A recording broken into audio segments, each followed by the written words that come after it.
How can other people tap dance to work? What's the secret of that? You find your passion. You find your passion. I was very, very lucky to find it, when I was 7 or 8 years old, and fortunately, my children have found their passion. One son loves farming like nothing else. One son loves music like everything else, and all three of them love philanthropy and what they get to do.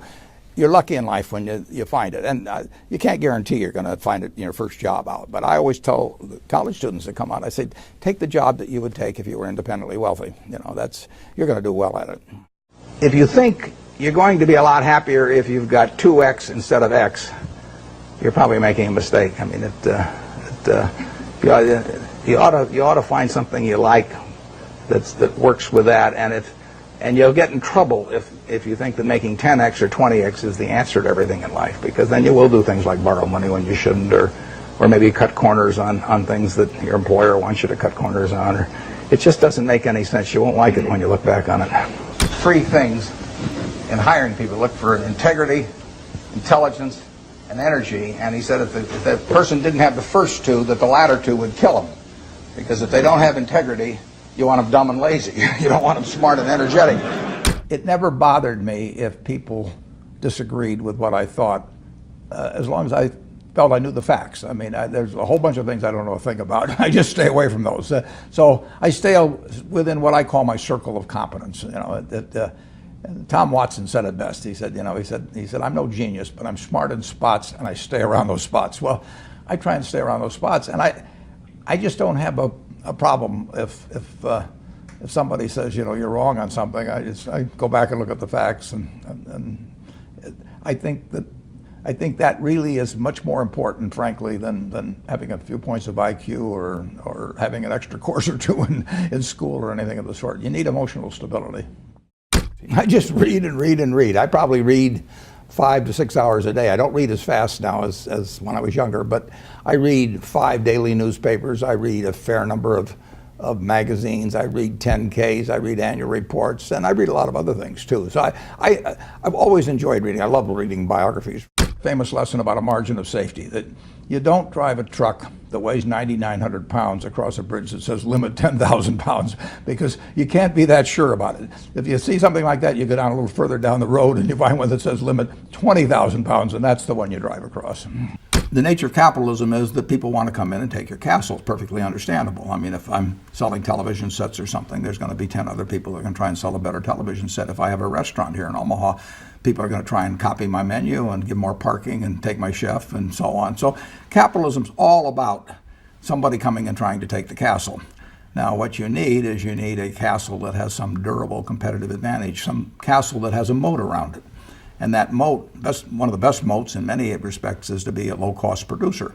But sometimes the moat is just having more talent. I mean, if you're the heavyweight champion of the world and you keep knocking out people, you've got a competitive advantage as long as you can keep doing it. And it's very profitable if you're the one that happens to be able to do it. If you can turn out great motion pictures, I mean, Steven Spielberg, I mean, he's a fellow to bet on, and it has enormous economic value. You'd be surprised at my days. I mean, they're very unstructured, no meetings. None. I mean, I don't like meetings, and I read a lot. I wish I were a faster reader. I'd get more done. But I do read a lot, and I'm on the phone a moderate amount. Our businesses run themselves basically out there. My job is allocating capital, and that's what I'm thinking about. But I don't like to have things all packed hour to hour to hour. And Bill and I are both extraordinarily lucky. I mean, we really get to do what we like to do, the way we want to do it, with people that we choose to be around, and they're terrific. I mean, we've really got everything our way, and we're very fortunate. And in his world, he has a different kind of pace than I have, but we both love it the way we do it. And my guess is that we're each the most productive in that particular mode too, because it fits our personalities and aptitudes. What kills great businesses, if you look at, I do believe in looking at history, and I like to study failure, actually. And my partner says all I want to know is where I'll die, so I'll never go there.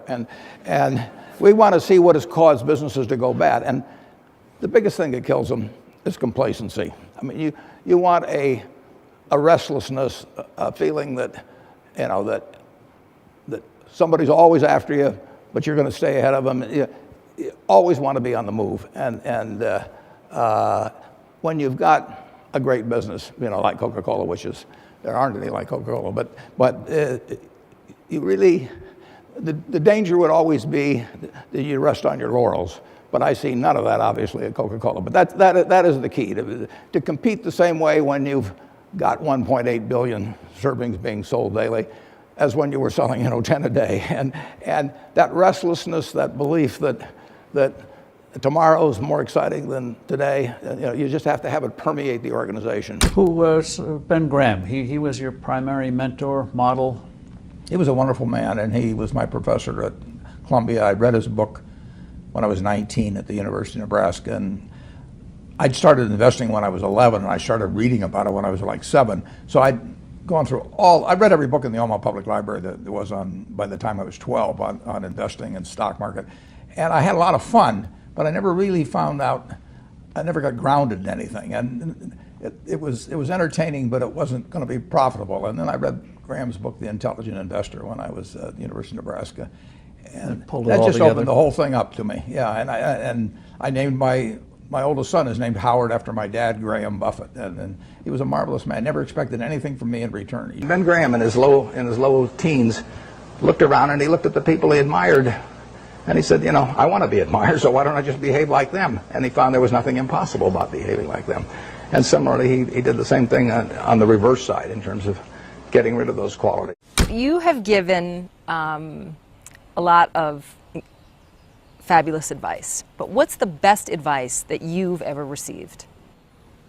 Well, I received it in a variety of forms, particularly from my father when I was very young. But I mean, he basically, I think, taught me how to live. Not that I did it perfectly or anything like that, but I mean, he was giving me lessons, but he wasn't doing it by preaching to me. He was doing it by example. But basically, well, the biggest lesson, in a sense, I got is the power of unconditional love. I mean, I think there is no power on earth like unconditional love. And I think that if you offered that to your child, I mean, you're 90% of the way home. And there may be days when you don't feel like it. It's not uncritical love.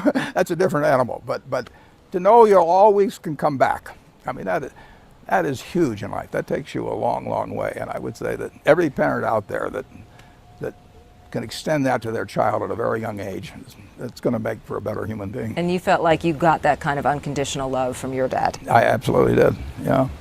That is a powerful thing. It is a powerful thing.